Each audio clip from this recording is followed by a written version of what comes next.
Rani Maria Ihwanto, perempuan kelahiran Surabaya 12 Agustus, yang hobinya membaca buku dan memasak ini, merupakan lulusan sarjana ekonomi di Universitas Kristen Petra Surabaya dan telah menyelesaikan Magister Atrium di STTBI Jakarta. Saat ini beliau sedang menempuh pendidikan S2 di STT Opomene Jakarta. Selain sebagai art teacher di SMA Kristen Harapan Bangsa Balikpapan sejak tahun 2015, kecintaan beliau pada dunia art dan desain sejak lama terlihat dengan ketekunannya selama 15 tahun sebagai florist arranger.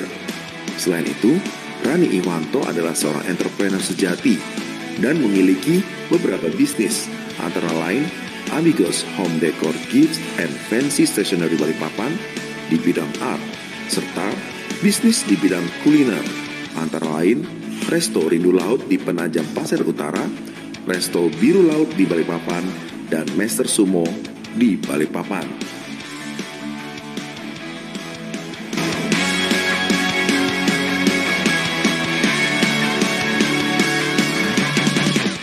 Ya, baik. Itu tadi kita barusan sama-sama menyaksikan dari perkenalan singkat ya dari profil Ibu Rani Iswanto yang akan memberikan informasi hal yang sangat bermanfaat di siang hari ini di sesi coaching klinik kita tentunya untuk kalian peserta Kids Membership 2021. Semoga nantinya akan bermanfaat.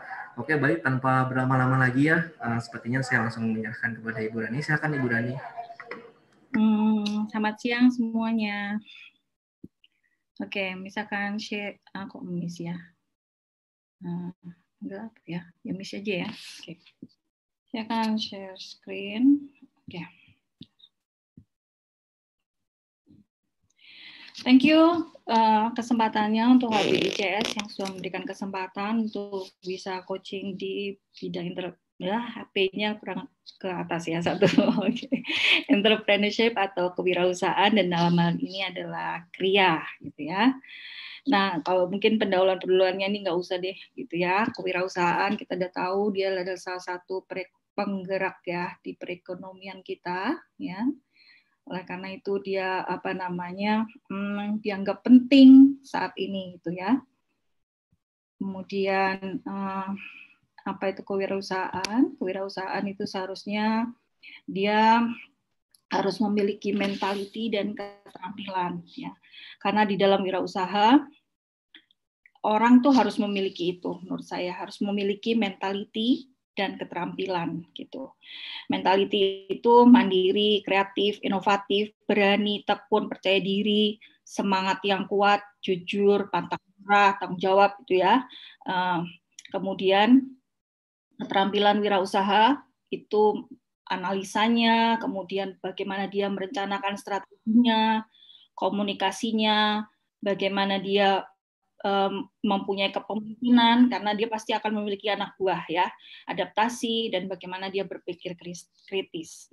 Kemudian ini nggak usah deh, ini formal, informal, jelas non formal ada ya masing-masing. Kemudian ini yang penting, data penduduk, jumlah penduduk ya tahun 2019 itu ada 268 juta jiwa ya.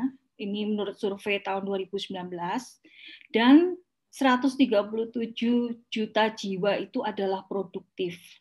Jadi termasuk anak muda, artinya orang yang mampu bekerja atau bisa bekerja. Jadi seharusnya menunjukkan adanya SDM yang besar. Oleh karena itu harus dipikirkan bagaimana menghasilkan bidang usaha atau menghasilkan pekerjaan, peluang usaha yang baru terus-menerus, supaya karena kebutuhan kita kan makan gitu ya, pada akhirnya kita harus menghasilkan uang gitu, dan itu bukan cuma untuk diri kita sendiri, tapi juga untuk semakin banyak orang yang ada di sekitar kita. Dan bersyukurlah kalau kita mempunyai jiwa kewirausahaan, karena nggak semua orang punya jiwa kewirausahaan gitu. Dan karena kewirausahaan ini adalah soul ya, adalah jiwa. Biasanya kalau orang sudah punya jiwa wirausaha, pikirannya itu melihat apapun seharusnya bisa menjadi ladang usaha gitu. Dan yang terpenting adalah wirausaha ini bukan ditujukan untuk diri sendiri, tapi pada akhirnya bisa bermanfaat untuk orang banyak. Itu yang perlu digarisbawahi. Jadi bukan untuk kepuasan diri sendiri, ya, atau menghasilkan uang sebanyak-banyaknya, tapi pada akhirnya akan berujung pada bagaimana kita bisa membuat sejahtera orang di sekitar kita. Bagaimana kita bisa menciptakan peluang kerja sebanyak-banyaknya, sebesar-besarnya buat orang lain, gitu ya. Karena dengan demikian, dengan kita punya motif seperti itu, ya, menurut saya kita akan justru semakin banyak ide, semakin banyak tergali, semakin banyak tereksplor untuk kita memikirkan bidang-bidang usaha yang bisa mensejahterakan orang banyak, gitu ya. Dan saat ini, apalagi di tahun-tahun belakangan ini, pemerintah sangat mendukung untuk industri kreatif, ya, UKM, dan dalam hal ini bidang kriya, gitu.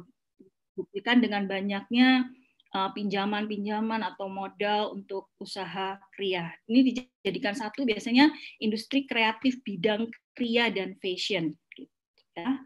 Karena biasanya kan untuk batik dan semuanya itu masuk fashion juga, tapi masuk juga di kriya, gitu. Jenis karya seni yang dihasilkan, ini definisinya ya, jenis karya seni yang dihasilkan dengan memanfaatkan keterampilan tangan manusia, dan memiliki estetika, artinya memiliki nilai seni, keindahan, gitu ya. Tapi juga mempunyai aspek atau fungsi sosial, gitu. Jadi biasanya diangkat kalau ini sebetulnya asalnya dari budaya tradisi di daerah tertentu, kemudian mau diangkat menjadi sebuah karya nasional, gitu ya, dan bahkan mendunia, gitu. Biasanya diangkat demikian. Misalnya batik, gitu ya, batik dari Jawa sekarang udah sampai ke mancanegara. Jadi begitu luar biasanya sebetulnya bidang ini, ya. Wirausaha itu artinya membuka peluang usaha, kesempatan untuk melakukan bisnis dengan kegiatan yang biasanya mendatangkan manfaat yang bukan hanya untuk pribadi tapi untuk sebanyak mungkin orang di sekitar kita. Itu tadi ya, bahas. Kemudian apa yang harus dilakukan oleh seorang wirausaha untuk memulai? Pertama, dia mampu mencari atau melihat peluang. Karena sebetulnya apa yang terjadi di sekitar kita itu adalah sebuah peluang, gitu. Misalnya orang butuh makan kan ya, gitu. Butuh makan gitu, dan industri makanan mungkin karena ini kriya, jadi nggak terlalu banyak, saya nggak akan terlalu banyak untuk membahas food and beverage, gitu ya. Tapi itu adalah sebuah peluang, gitu.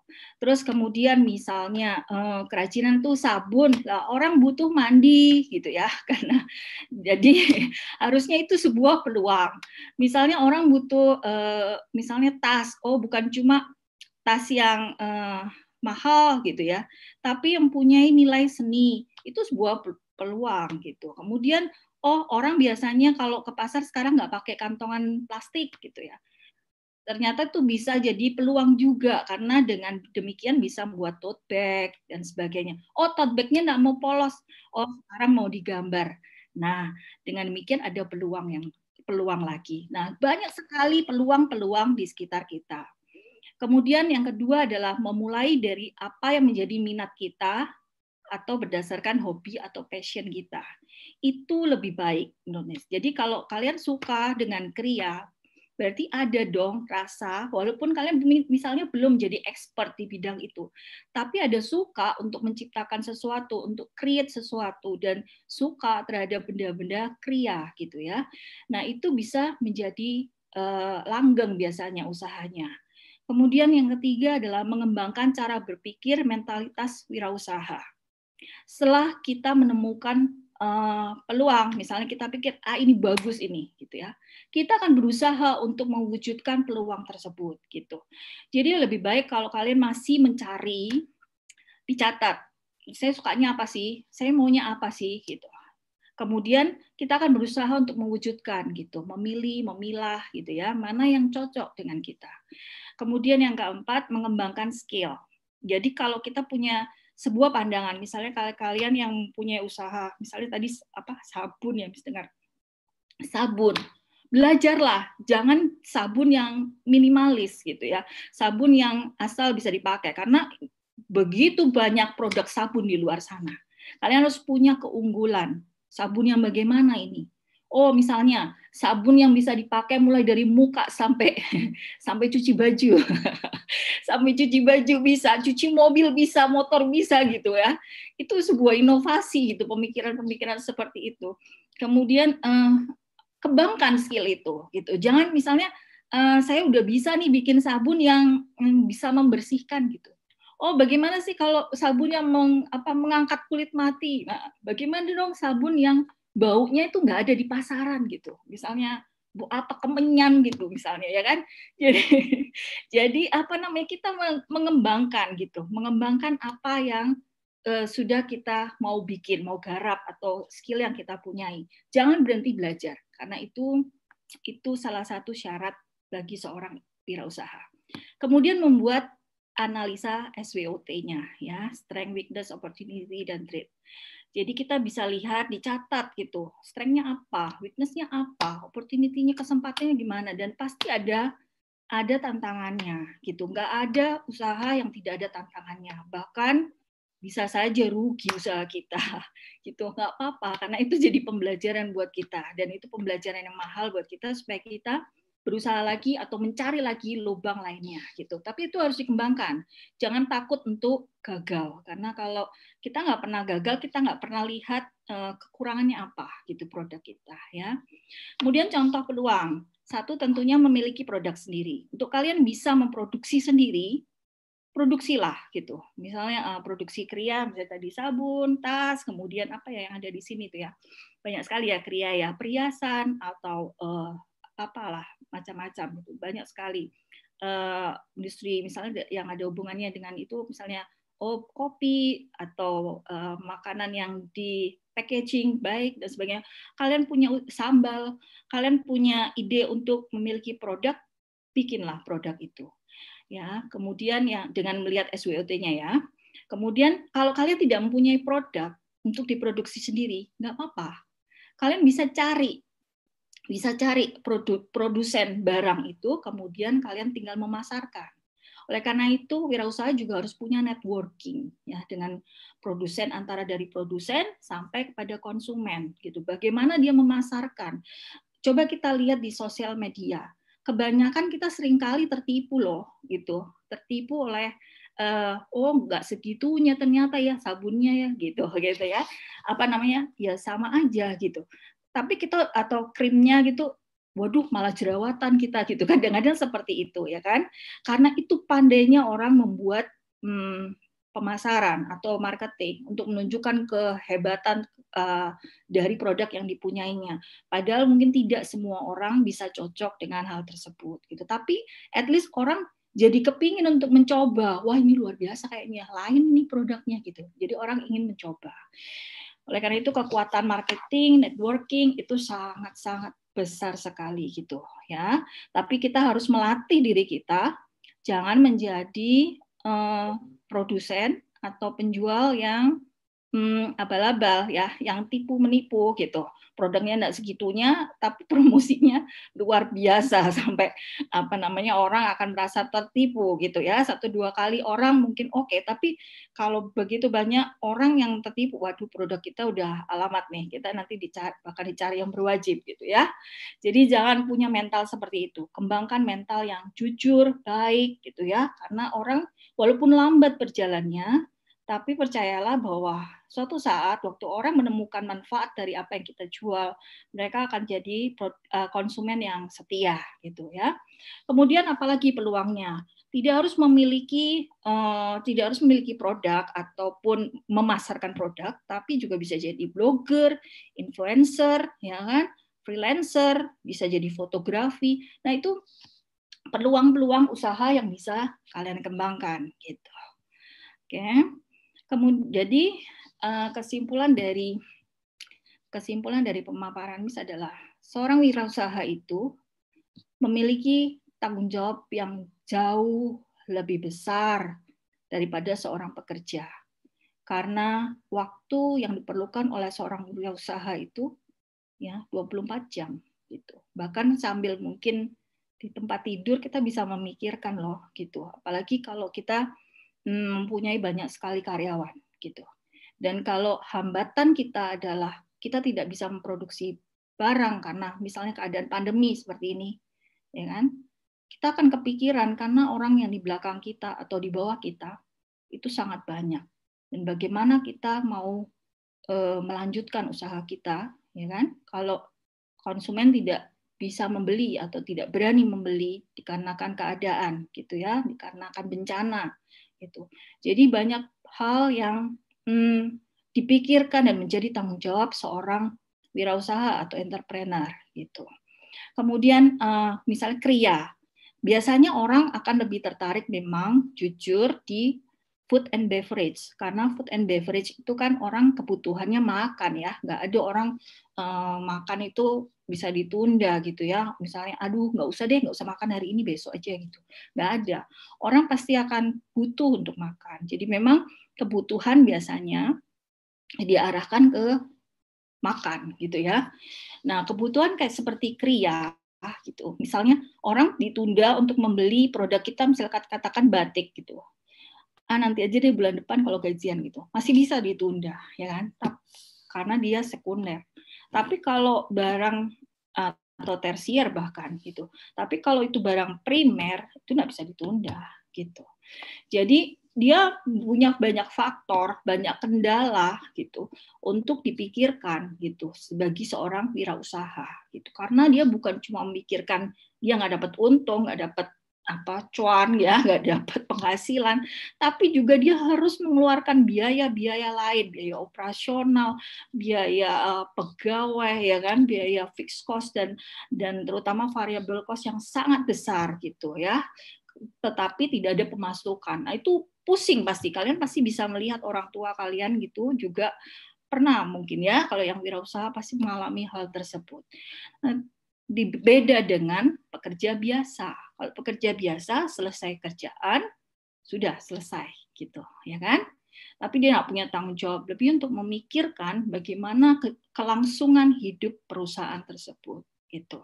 Oleh karena itu, mentalitas yang harus dibangun oleh seorang wirausaha adalah yang pertama adalah mental pembelajar. Dia harus mampu lihat peluang, mengembangkan leadership-nya, bagaimana dia memimpin. Dia tidak memimpin 1-2 orang yang sesuai dengan hatinya loh. Sometimes pasti dia punya bawahan yang nggak seperti yang dia mau. Jadi itu belajar manusia juga, belajar produk juga, belajar banyak hal yang dipelajari. Kemudian mental bahwa modal uang itu bukan segalanya. Penting, tapi bukan segalanya. Banyak usaha yang bisa dilakukan dengan modal yang minim, tapi bisa menghasilkan keuntungan yang besar gitu. Jadi tergantung juga bagaimana kita memasarkan gitu kan. Kemudian tidak mudah menyerah jika menghadapi masalah. Jangan jadi mental wirausaha yang aduh susah ini ya, kita ganti aja gitu ya, bidang usaha lain. Kemudian kita sudah jalan lagi, kemudian ada hambatan lagi, kita ganti saja gitu. Jadi kita ganti-ganti terus tanpa ada goalnya atau ada hasilnya. Ya, itu nggak boleh mentalitas seperti itu. Dicoba dan dicoba lagi, dilihat peluangnya, apa lagi yang lagi in, apa yang lagi tren, apa yang jadi kesukaan orang pasar gitu ya. Kemudian bertanggung jawab atas bisnis yang dibangun dan orang yang ada di bawah mereka. Jadi dia bertanggung jawab gitu. Jadi oleh karena itu dia punya tanggung jawab yang sangat besar atas bisnis yang dibangunnya gitu. Kita nggak mau bisnis kita ini istilahnya apa yang sudah kita bangun kita tidak mau pada akhirnya ya sudahlah gitu ya, dia jalan-jalan aja gitu, nggak bisa begitu, dia harus punya goal gitu, karena akan ada orang yang ada di sekitarnya atau di bawahnya, dan giat membangun networking. Jadi seorang pengusaha apalagi di bidang kriya, dia seharusnya mempunyai networking karena dia akan lebih sering untuk memamerkan dong hasil karyanya. Misalnya kalau sudah nggak pandemi kan banyak sekali ada pameran-pameran dan sebagainya supaya orang bisa melihat, kemudian terjadi deal-deal dan sebagainya ya. Kemudian karakter yang harus kalau di pameran begitu exhibition tidak harus itu barang dia. Jadi tidak harus seorang misalnya ibu-ibu yang menjual sambal, tidak harus itu sambal ulek dia sendiri gitu, enggak harus produksi dari pabrik dia sendiri, enggak gitu. Bisa jadi dia ambil misalnya sambal yang enak ini dari mana, misalnya Jawa Barat gitu, kemudian dia ambil, kemudian di packaging gitu ya, kemudian dipamerkan. Nah itu bisa gitu jadi peluang. Kemudian karakter apa yang harus dikembangkan oleh seorang wirausaha? Tadi mentalnya ya, kemudian karakternya, dia cerdas, emosional gitu. Jangan jadi wirausaha baper gitu ya. Jadi nggak bisa jalan, udah deh tutup gitu ya kan. Nggak bisa jalan, ada halangan, putus asa. Tapi dia harus punya tekad, niat yang kuat untuk mempertahankan perusahaan tersebut supaya orang lain yang ada di sekitarnya atau orang-orang di bawahnya bisa tetap hidup. Kemudian disiplin. Oleh karena itu anak muda ayo bangun sikap disiplin kalian gitu. Jangan kita nggak disiplin, kita nggak pernah belajar, nggak punya waktu berdoa, nggak pernah punya waktu memikirkan usaha apa yang kita akan jalani, memikirkan bagaimana ya nanti ke depannya, ya kita nggak akan maju gitu ya. Punya kemauan keras, memiliki pola pikir yang optimis gitu, nggak boleh pesimis ya. Misalnya, wah pandemi nggak bisa ini nggak bisa apa-apa gitu ya, nggak bisa buat apa-apa. Justru dengan keadaan misalnya pandemi ini, bagaimana ya bisa tetap hidup perusahaanku gitu. Bahkan kadang-kadang harus banting setir gitu supaya perusahaan itu tetap berjalan. Kemudian konstruktif, jelas dia bukan menghancurkan tapi pemikiran yang terus naik gitu levelnya gitu ya. Mungkin sekarang ini kita pikir oke, ini enough gitu, segini porsinya. Tapi kita jangan berpikir sampai di situ saja. Kembangkan terus sampai kalian bisa membuat itu menjadi lebih besar, perusahaan itu lebih besar lagi. Karena kalau perusahaan menjadi lebih besar, pasti akan lebih banyak orang yang bisa bekerja, pasti akan menciptakan lapangan pekerjaan yang lebih luas gitu. Kemudian kreatif, jelas. Kalau kita nggak punya pemikiran kreatif, itu bukan bicara kita memproduksi loh ya.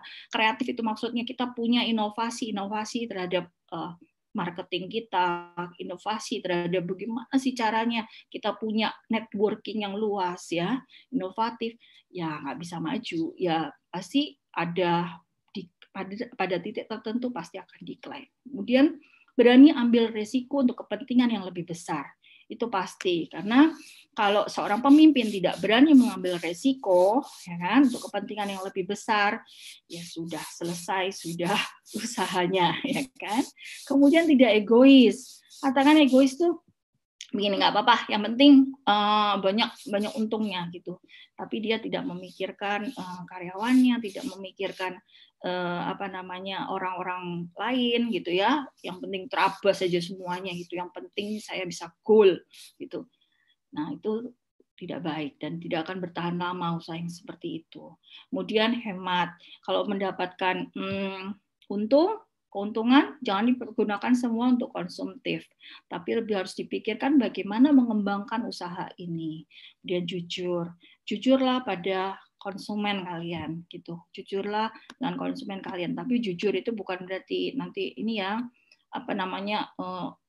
kita ngomong nih itunya berapa gitu, nggak mesti begitu gitu ya. Misalnya kita nih segini loh, ini tapi cuma tipis nih, untungnya segini gitu. Enggak lah, nggak harus begitu. Kita punya berbagai cara untuk memasarkannya. Kemudian kita memikirkan kepentingan yang lebih besar. Apa tujuan motif awal kita membangun perusahaan tersebut atau membangun usaha tersebut?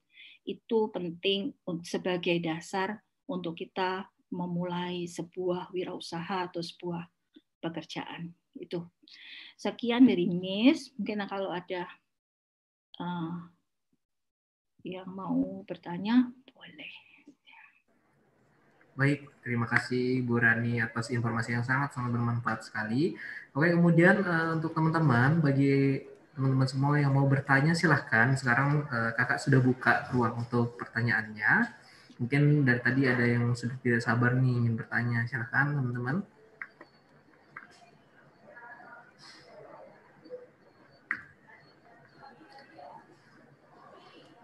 Oke, mungkin masih malu-malu nih Bu untuk bertanya. Baiklah kalau gitu kakak mungkin ada pertanyaan nih Bu untuk memulai gitu kan. Siapa tahu nanti bakalan ada teman-teman juga semuanya yang akhirnya kepancing untuk bertanya juga.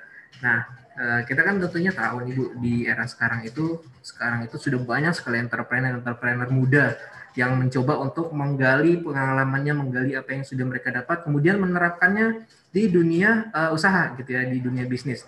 Nah, tapi yang jadi masalah, jadi kendala selama ini adalah mereka takut untuk memulai seperti itu. Jadi mereka selalu bercita-cita, selalu memplanningkan ini itu, tapi mereka akhirnya belum berani untuk mulai. Nah, mungkin dari Ibu Rani mungkin bisa kasih sedikit tips gimana sih caranya, mungkin ada anak-anak juga yang atau dari entrepreneur muda juga yang ingin memulai cuman takut gitu untuk terjun langsung atau memulai bisnisnya. Mungkin bisa dikasih tips sedikit nih Bu agar kita semua bisa sama-sama tahu baiknya tuh seperti apa gitu. Jadi ya itu tadi, memikirkan dulu bidang apa yang kalian mau atau usaha apa yang kalian mau ya. Setelah memikirkan hal tersebut atau peluang itu sudah kita dapat, oke, dah yakin ini, tulislah SWOT-nya. Jelas. Itu akan sangat membantu untuk kita memulai suatu hal gitu. Kemudian tulislah juga motivasi kalian. Kalau saran saya ya, saya itu lebih banyak sebetulnya waktu memulai sesuatu, mulailah dari apa yang kita sukai gitu. Karena itu akan membuat kita bertahan. Jangan cuma sekedar melihat begini, oh ini orang butuh misalnya butuh sabun gitu ya. Tapi kita butuh sabun gitu. Tapi kita sebetulnya nggak terlalu suka lo kria gitulah. Kita sukanya food and beverage gitu misalnya seperti itu. Jadi mulailah dengan sesuatu yang kalian suka gitu. Apalagi terhadap bidang yang sama sekali tidak pernah kita dengar. Nah, itu kan kita perlu effort yang lebih besar ya gitu loh. Misalnya kalau seperti kalian apa ya? Contohnya misalnya menjual sesuatu yang belum pernah, misalnya ini kosmetik gitu katakan. Kalian sendiri nggak pakai kosmetik atau belum tahu gitu ya kosmetik, tapi udah jualan kosmetik dan bisa berpromosi bahwa kosmetik ini baik luar biasa gitu. Nah, untuk produk yang seperti itu, untuk hal-hal seperti itu kan kita butuh effort yang besar nih ya, lebih besar gitu, karena kita harus mempelajari kan, ini loh bagaimana buatnya, jangan sampai orang pakai misalnya kosmetik kita, terus mukanya lebih berjerawat, mukanya lebih misalnya tumbuh bulu-bulu di sekitar mukanya, lah gitu kan gimana gitu loh ya, jadi janganlah seperti itu, justru butuh effort yang besar. Kalau kalian memulai sesuatu, tapi takut untuk ngambil ini, pilihlah mulai dari yang paling banyak dibutuhkan oleh manusia itu apa gitu, dan lihatlah juga di sekeliling kalian itu butuh apa gitu, atau di sekitar teman-teman kalian pembicaraannya ke arah mana. Karena biasanya begini, teman, kalau kita ketemu teman biasanya kita punya kesukaan yang sama kan gitu loh. Kalian kan biasanya kan kalau punya teman itu pasti akan omongannya pasti sama gitu loh, nggak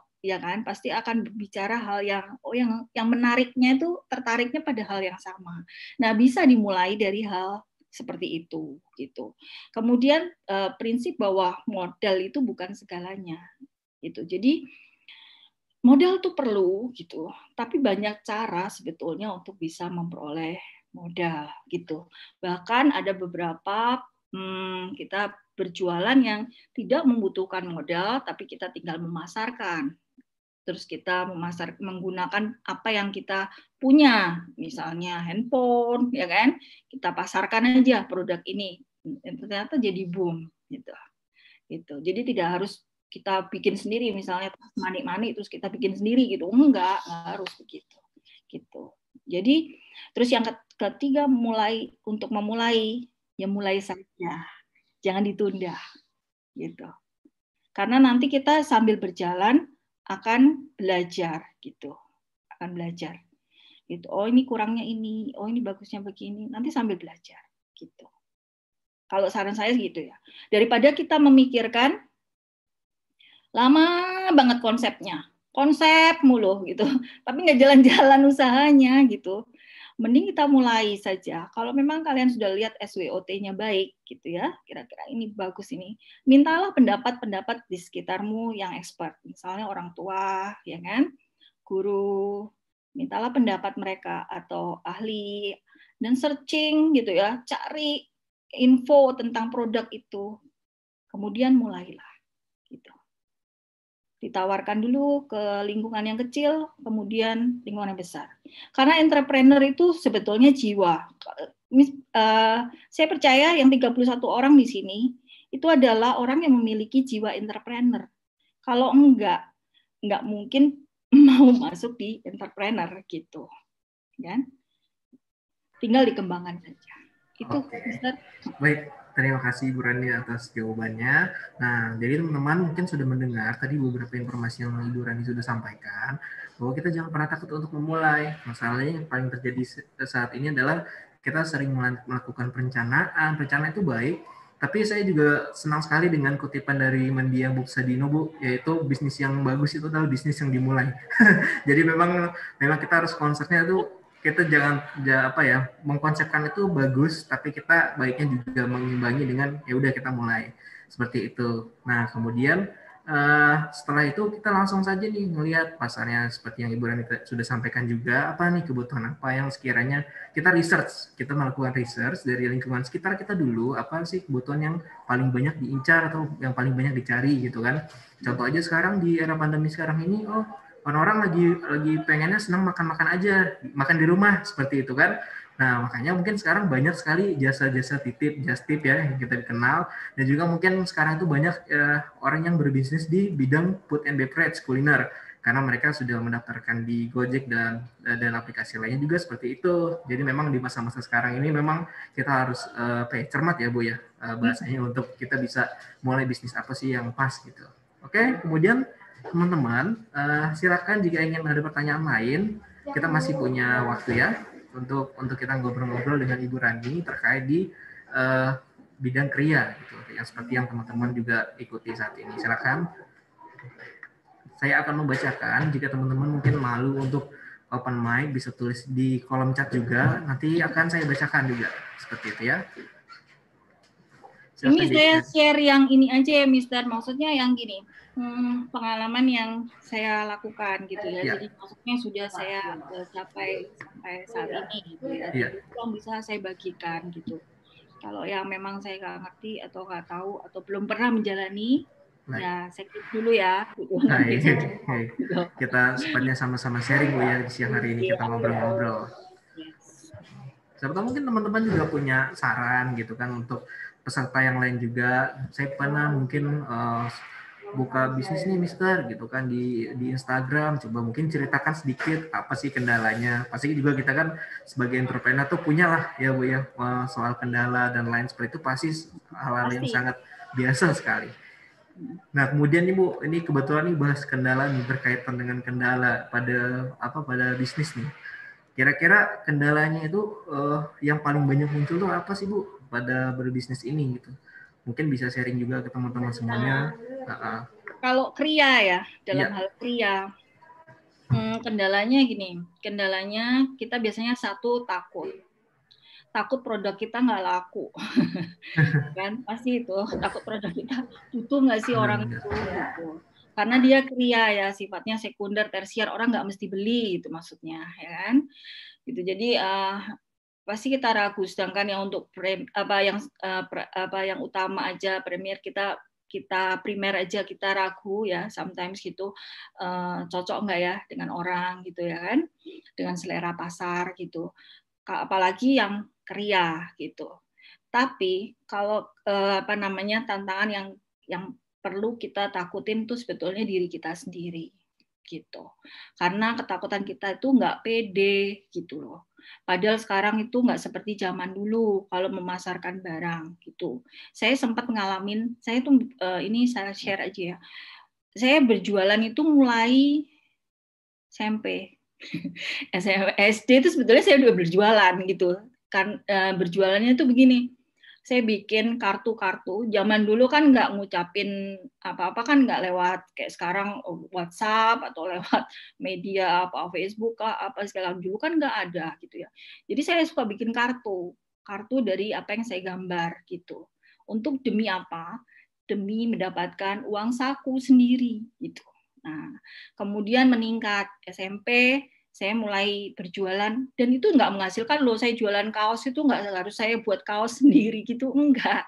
Saya ambil di pasar gitu, saya jualin gitu kan. Meningkat menjadi MLM gitu. Saya ikut semua MLM yang ada. Kemudian SMA saya mulai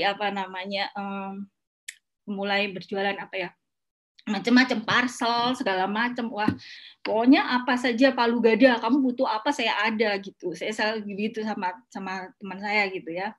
Jadi saya mengembangkan jiwa entrepreneur tanpa saya sadari itu sebetulnya sejak muda. Itu sejak masih ini. Jadi saya selalu berpikiran apa yang bisa dijual ya? Apa yang bisa dijual? Saya tidak, untungnya gitu ya, puji Tuhan tidak konsumtif gitu. Saya hanya membeli apa yang saya perlukan. Saya nggak terlalu kepingin misalnya kayak usia waktu remaja gitu ya. Pengen ini yang begini, fashion yang seperti ini lagi tren begini. Enggak. Saya berpikir bagaimana saya menciptakan tren gitu. Tren ala saya sendiri gitu. Dan banyak lo diikutin pada zaman itu gitu.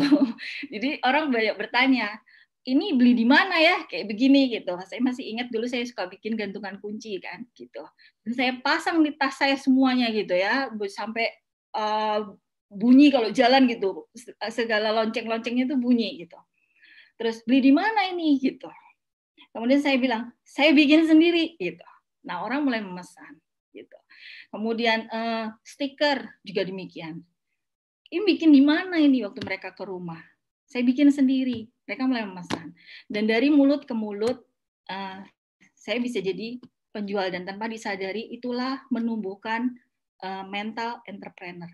Jadi yang harus dikalahkan itu bukan siapa-siapa, diri kita sendiri. Satu, jangan malu. Gitu. Kalau mau jadi entrepreneur, jangan malu. Gitu. Kita jujur kok, kita baik kok, kita berusaha keras kok, gitu. Kita nggak minta-minta kok, gitu. Tapi kita jujur apa adanya, menjual sesuatu yang diperlukan oleh orang lain. Karena itu jangan malu, gitu. Yang kedua, diri kita sendiri, ya mengalahkan ketidakkreatifan kita sendiri, gitu. Kenapa kita nggak kreatif, gitu? Kenapa kita nggak berpikir ini bisa jadi usaha ya, ini bisa jadi usaha ya? Latihlah seperti itu. Latihlah seperti itu. Itu yang menurut saya. Oke, baik. Luar biasa sekali ya maksud informasi yang disampaikan. Nah, kemudian untuk teman-teman semua, mungkin dari sebagian ini ada yang malu untuk bertanya gitu kan. Silahkan. Nah, ini sepertinya sudah ada pertanyaan Bu di kolom chat. Mister akan bacakan. Ini dari Jesslyn Wijaya ya. Gimana caranya untuk meningkatkan rasa semangat kembali? Apalagi kalau sudah sempat gagal. Luar biasa, pertanyaan yang sangat menarik sekali. Ibu Rani, silakan bisa dijawab. Kalian tahu orang-orang yang sukses itu adalah orang yang gagal, tapi bukan pernah gagal dan akhirnya terpuruk, enggak, tapi bangkit lagi gitu. Semua orang yang sukses pasti mulai dari kegagalan. Kenapa Einstein ya kan, orang-orang penemu bohlam, kalian pasti tahu yang sains ya. Itu berapa kali dia gagal, berapa kali dia mengalami kebakaran juga kan gitu. Jadi pasti pernah habis, dan kalau dalam kapasitas kalian tentunya pasti kegagalannya juga pasti ada, masih bisa didukung oleh orang tua. Kalian nggak hidup sendiri kan, maksudnya nggak hidup sendiri tuh begini, aku gagal nggak punya duit lagi buat makan juga nggak ada gitu kan, enggak kan gitu. Kalian masih bisa. Nah, kenapa mesti takut, mesti ragu? Oleh karena itu kembangkan saja atau semangatin diri kalian sendiri, karena yang bisa membuat semangat itu diri kita sendiri, yang bisa buat kita jatuh juga diri kita sendiri gitu. Jadi yang tetap bisa membuat kita, ya udah aku gagal, aku jelek, aku begini, aku begitu, itu kan diri kita sendiri gitu. Kenapa kita nggak membangkitkan diri kita sendiri, bahwa apalagi buat kita yang memiliki Tuhan gitu, yang berjalan bersama dengan kita. Kenapa kita mesti ragu gitu? Orang kita juga berjuang benar gitu ya, jadi orang benar, nggak penipu, nggak kita memanfaatkan orang atau melakukan hal yang tidak baik, tidak jujur, enggak, itu bangun gitu. Nggak bisa dalam sehari, saya mau jadi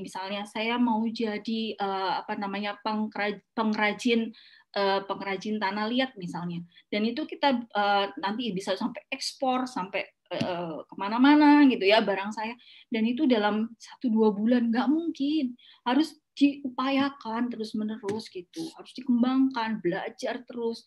Oh, ini model yang baru, ini tren yang baru, belajar terus gitu. Semangat. Semangat dong, Baik, iya dong. harus Baru semangat gagal dong. sekali kali ya. Hmm. Terus jangan menyerah gitu. Harus bangkitin diri sendiri. Aku bisa gitu. Ya. Bahkan ada satu kisah inspiratif ya Bu ya, ketika saya sempat baca juga di internet dan di Wikipedia juga. Jadi kalau mungkin teman-teman semua sudah tahu ya kisah dari Kolonel KFC, sang pendiri KFC. Ya. Beliau juga Okay. berkali-kali gagal untuk memberikan resepnya ya ke restoran-restoran, sering kali ditolak, tetapi beliau juga sudah akhirnya berhasil menemukan suatu ya inilah jalannya gitu loh. Akhirnya ketemu gitu loh. Makanya dari teman-teman, dan ini berkaitan dengan pertanyaan tadi ya, kalau gagal itu coba lagi terus. Karena seperti yang kita tahu juga, Tuhan itu sangat suka orang yang berusaha. Jadi memang kita nggak boleh diam aja. Kalau kita gagal, kita coba lagi. Oke, mungkin ada pertanyaan dari teman-teman yang lain, silahkan. Kita masih punya banyak waktu. Ini sharing aja ya. Ya. Saya pernah mengalami kegagalan sampai nggak punya uang sama sekali, itu pernah loh. Sampai mau buka dompet itu nggak ada uang gitu, benar-benar habis-habisan gitu, habis-habisan, tidak ada uang sama sekali dan tidak ada yang mau dijual gitu ya. Sudah sampai titik itu pernah gitu ya.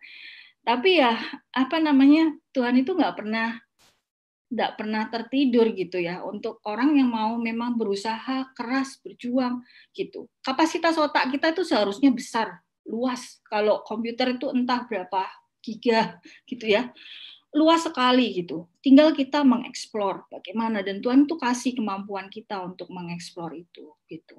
Bersyukurlah kalian ada di sini punya jiwa entrepreneur gitu. Tinggal dikembangkan, tinggal punya mental dan karakter seorang entrepreneur sejati gitu. Sampai kalian bisa mengusahakan, dan terutama itu motif kok. Motif kita loh ya dalam berjualan ini apa? Kalau cuma sekedar cari untung ya, cari untung yang besar gitu, sama aja kita ya. Semua orang juga melakukan hal itu gitu. Tapi motivasi kita yang lebih besar adalah, menurut saya, adalah berpikir untuk orang lain gitu. Dan dengan demikian kita akan, Tuhan kasih terus, tambahkan terus gitu, ide-ide itu, kemampuan-kemampuan, baik leadership, baik itu kemampuan hal yang lainnya, pasti akan terus ditambahkan. Itu menurut saya. Wah, seru sekali ya pembicaraan kita di siang hari ini. Kemudian Bu, saya baru kepikiran juga nih, kan kalau kita berbisnis itu mungkin ada nih satu sebutan yang mungkin nggak asing ya di beberapa pengusaha, di beberapa bisnis juga yang lainnya, adalah ATM nih.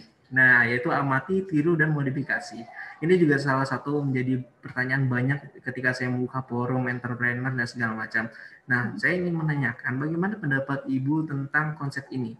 Apakah memang ketika kita mau mencoba berbisnis dan kita mau mencoba menjadi pengusaha dan seperti itu, apakah memang kita selama ini karya itu tidak ada yang sifatnya 100% orisinil nih, yang sudah beredar di pasaran, atau memang konsep ini ATM ini memang bisa saja, boleh saja gitu ditanamkan di era usaha zaman sekarang. Nah, bagaimana tanggapan Ibu soal konsep ini gitu, dalam usaha?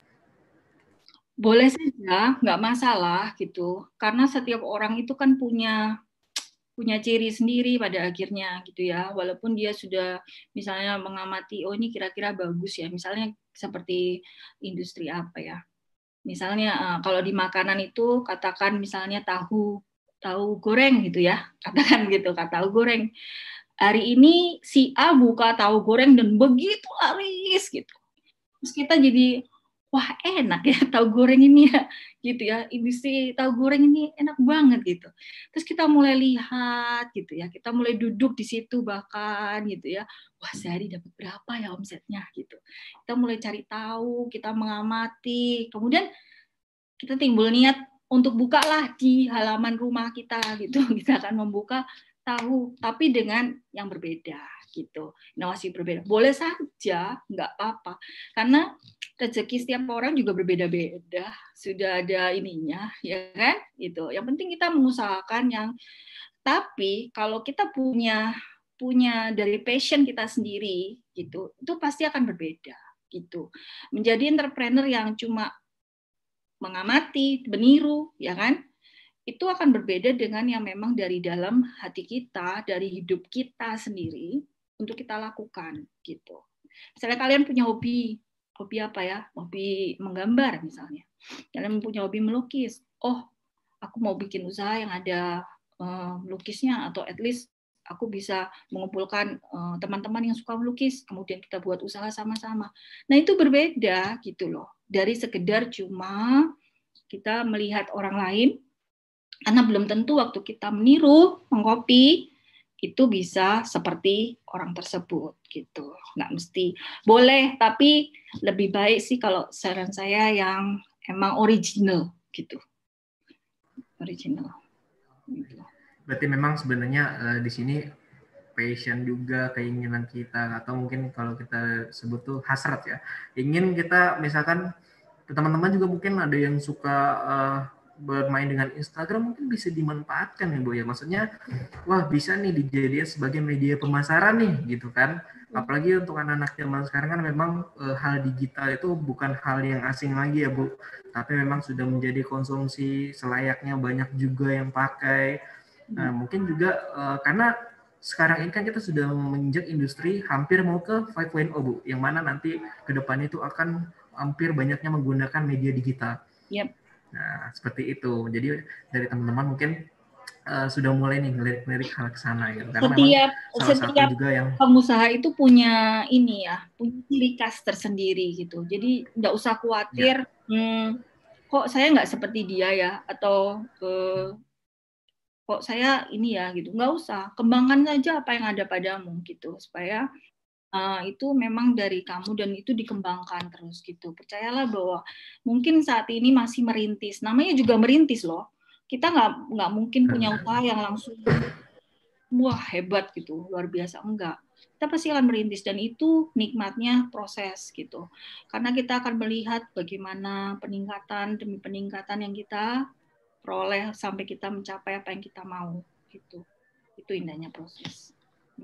Menurut saya gitu. Nah, dan hargai prosesnya Bu ya, pastinya di sela-sela kita menuju kesuksesan tersebut pasti ada jatuh bangun gitu. Ibaratnya kata pepatah, jangan terbang jika dipuji, dan jangan jatuh jika dicaci, seperti itu. Baik teman-teman, mungkin kalau jika ada pertanyaan lagi bisa silahkan tulis di kolom chat ya.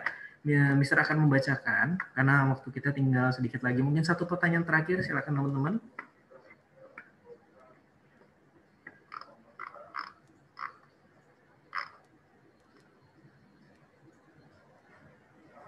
Baik, mungkin dari teman-teman sudah cukup jelas ya dari informasi hari ini di sesi coaching planning kita di siang hari ini. Tentunya dengan kategori yang sangat-sangat luar biasa sekali, dan juga dengan informasi yang sudah Ibu Rani berikan itu sangat-sangat bermanfaat sekali. Semoga teman-teman bisa menerapkannya nanti ketika memulai, entah tidak hanya di dalam kompetisi ini saja, tetapi di luar ya, di luar juga bisa menerapkan hal yang baik seperti itu. Karena kita sudah barusan sharing banyak nih soal entrepreneur khususnya di bidang kriya. Nah teman-teman, akhir kata mungkin sebelum Mister untuk menutup sesi coaching di siang hari ini, Mister sampaikan selamat berkompetisi, dan ingat tetap pegang teguh kejujuran ya, berkompetisilah yang sportif, dan juga jangan saling menjatuhkan. Kita di sini semuanya sama-sama atau ingin berkarya, ibaratnya seperti itu. Dan sekarang saatnya kita mau pamit ya, Mister mau pamit, dan terima kasih untuk Ibu Rani juga atas kesediaan waktunya di siang hari ini ya, sudah mengisi dan sudah memberikan informasi-informasi yang sangat bermanfaat sekali untuk para peserta Kidspreneur di siang hari ini. Terima kasih teman-teman semuanya atas kehadirannya. Terima kasih Ibu Rani, Mister Alfian pamit ya. Terima kasih Bu waktunya ya. Oke teman-teman, terima kasih waktunya. Terima kasih. Ya. Terus belajar. Semangat ya. Baik. Bye. Ya. Baik Bu, terima kasih Bu. Salam kreatif. Oke.